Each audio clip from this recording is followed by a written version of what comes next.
வணக்கம் நண்பர்களே, முக்கியமான சில டாபிக்ஸை இந்த பதிவில் பார்க்க போகிறாங்க. முதல் டாபிக் என்ன பார்க்க போகிறோம் அப்படின்னா, நியூ இந்தியன் எக்ஸ்பிரஸ் பத்திரிகை இருக்காங்க பார்த்தீங்களா, அவங்க வந்து ஒரு ஆர்டிக்கலை வந்து எழுதியிருக்காங்க. அந்த ஆர்டிக்கலில் தமிழ்நாட்டில் பாஜகவுக்கு ஹியூஜ் செட்பேக்கு, ஒரு தொகுதியை கூட ஜெயிக்கல, ஹியூஜ் செட்பேக்கு. அதனால தமிழக பாஜகவில் இருக்கக்கூடிய சீனியர்கள் அண்ணாமலையுடைய இந்த டிசிஷன் தான் இப்படிப்பட்ட தோல்விக்கு வந்து காரணம் அப்படின்னு சொல்லிட்டு அண்ணாமலைக்கு எதிராக வந்து திரும்புகிறாங்க. பிஜேபியில் இருக்கக்கூடிய சில சீனியர் தலைவர்கள் வந்து திரும்புகிறாங்க. ஆனால் பாஜகவில் இருக்கக்கூடிய இளைஞர்கள் இருக்காங்க பார்த்தீங்களா, அவங்களுடைய ஒட்டுமொத்த ஆதரவும் அண்ணாமலை பக்கம் இருக்குது அப்படின்னு சொல்லிட்டு நியூ இந்தியன் எக்ஸ்பிரஸ் வந்து ஒரு ஆர்டிக்கலை வந்து எழுதியிருக்காங்க. தமிழிசை அவர்கள் நேற்று வந்து ஒரு பேட்டி கொடுத்தாங்க பார்த்தீங்களா, என்னையை பொறுத்த மட்டில் அதிமுக பாஜக கூட்டணி இருந்துருந்துச்சுன்னா இந்நேரம் 30 to 35 தொகுதிகளை வந்து நாங்கள் ஜெயிச்சிருப்போம் அப்படின்னு சொல்லிட்டு தமிழிசை அவர்கள் சொன்னாங்க, பேட்டி கொடுத்தாங்க. இந்த பேட்டி அண்ணாமலையுடைய பாயிண்ட் ஆஃப் வியூவுக்கு அப்படியே எதிராக வந்து இருக்குது. ஒரு டிபேட் வந்து நடக்குது. இப்போ கல்யாணராமன் அப்படின்னு சொல்லிட்டு ஒருத்தர் இருக்கார் பார்த்தீங்களா, அவர் என்ன சொல்லியிருக்காருன்னா, தமிழிசை அவர்களுடைய கருத்துக்கு வந்து நான் வந்து ஆதரவு தெரிவிக்கிறேன். அண்ணாமலையுடைய லீடர்ஷிப்புக்கு கீழே பார்த்தீங்கன்னா பெருசாக வந்து பிஜேபி எந்த ஒரு அச்சீவ்மெண்ட்டும் பண்ணலை. 2014 18% 19 விழுக்காடு வாக்குகளை வாங்கினாங்க. இப்பயும் அந்த % விழுக்காடு வாக்குகளை தான் வாங்கியிருக்காங்க அப்படின்னு சொல்லிட்டு கல்யாணராமன் பதிவு போடுறாரு. மேலும் இன்னொரு விஷயம் என்ன சொல்கிறாருன்னா, அண்ணாமலை வந்து ரிசைன் பண்ணணும் அப்படிங்கிற மாதிரியான ஸ்டேட்மெண்ட்லாம் சோசியல் மீடியாவில் முன் வச்சிருக்காருங்க. ஓகே, 2014 நான் போன வீடியோலேயே சொல்லிட்டேன், 2014 அப்படிங்கிறது தேமுதிக தலைமையிலான கூட்டணி. ஓகே, ஆனால் இப்போ பாஜக தலைமையிலான கூட்டணி. ரெண்டும் ஒன்றும் கிடையாது. ரெண்டுக்கும் இடையே மிகப்பெரிய ஒரு டிஃப்ரென்ஸ் இருக்குது. பாலிடிக்ஸ் நல்லா தெரிஞ்சவங்களுக்கு, இந்த ஓட்டிங் பர்சன்டேஜ் இந்த நுணுக்கம் தெரிஞ்சவங்களுக்கு நிச்சயமாக இது ரெண்டும் சேம் கிடையாது அப்படிங்கிறது தெரியும். சரி, வரலாம்.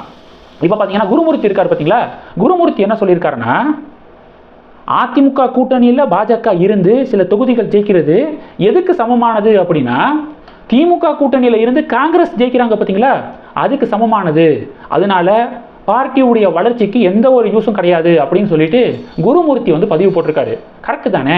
இப்போ வந்து திமுகவுடைய கூட்டணியில் கம்யூனிஸ்ட் இருக்காங்க, காங்கிரஸ் இருக்காங்க, அவங்க தொகுதிகள்லாம் வந்து ஜெயிச்சிருக்காங்க. இப்போ காங்கிரஸ் வந்து 10 தொகுதி ஜெயிக்கிறாங்க அப்படின்னா தனிப்பட்ட வகையில் காங்கிரஸுடைய வளர்ச்சிக்கு அது எந்த வகையிலையும் யூஸாக இருக்காது. அடுத்த தேர்தலையும் அவங்க திமுகவோடு கூட்டணி அமைப்பாங்க, திமுக கொடுக்கக்கூடிய தொகுதிகளில் வந்து போட்டியிடுவாங்க, அதில் வந்து ஜெயிப்பாங்க, அவ்வளோதான். இண்டிவிஜுவலாக ஒரு காலத்தில் தமிழகத்தில் காங்கிரஸ் ஆளுங்கட்சியாக இருந்த கட்சி, ஆனால் இனி ஆளுங்கட்சி அப்படிங்கிற அந்த அந்த அந்த டாபிக்குள்ளேயே காங்கிரஸ்னால போக முடியாது. அப்படிங்கிறதுக்கான காரணம் என்ன? இதுதான், திராவிட கட்சிகளோடு மாறி மாறி கூட்டணி அமைச்சது தான். அதை அண்ணாமலை பிரேக் பண்ணியிருக்காரு. அப்போ அதிமுகவோடு கூட்டணி அமைச்சு பாஜக வாங்கக்கூடிய தொகுதிகள்னால பிஜேபியுடைய வளர்ச்சிக்கு எந்த பிரயோஜனமும் கிடையாது அப்படின்னு குருமூர்த்தி சொல்லியிருக்காரு. இப்போ இந்த டாபிக்ஸை வந்து நம்ம வந்து பார்க்க முடியுதுங்க.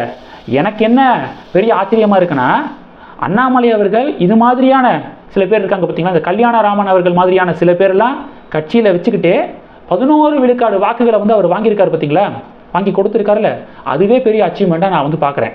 ஓகே, இவங்க என்ன யோசிப்பாங்க? அண்ணாமலைக்கு எதிராக இருக்காங்க, அண்ணாமலை தலைமையிலான பாஜக அதிக ஓட்டிங் பர்சன்டேஜ் வாங்கிடக்கூடாது அப்படின்னு தான் நினச்சிக்கிட்டு இருந்திருப்பாங்க.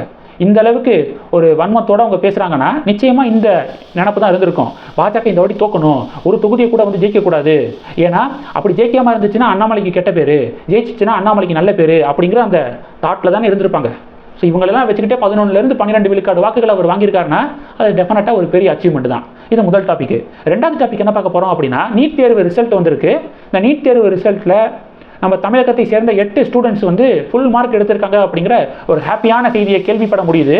இதில் முக்கியமாக பார்த்தீங்க அப்படின்னா, மயிலாடுதுறையை சேர்ந்த ஒரு மாணவி, அவங்க வந்து 720க்கு 639 மார்க் வந்து எடுத்திருக்காங்க. எவ்வளவு? 720க்கு 639 மார்க் வந்து எடுத்திருக்காங்க.